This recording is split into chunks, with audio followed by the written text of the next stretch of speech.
Allah Təbarək və Teala'nın Əsmaul Husnasından biri də Bəriun adıdır.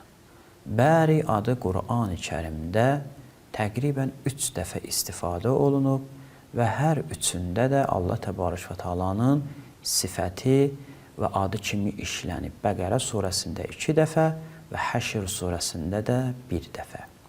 Buyururlar ki, Bəriun sifətinin mənası odur ki, bir şeyi, bir məxluqu vücuda gətirmək və bu məxluqları vücuda gətirəndə biri digərindən ayırmaqdır.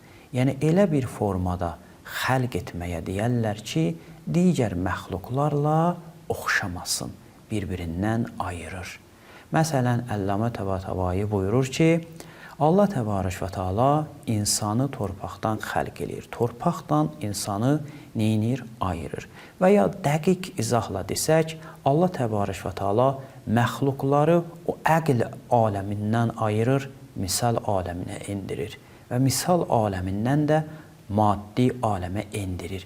Bu ayırmaq, yəni bir şeydən ayırıb digər bir şeyə çevirməyə deyərlər Bəriun.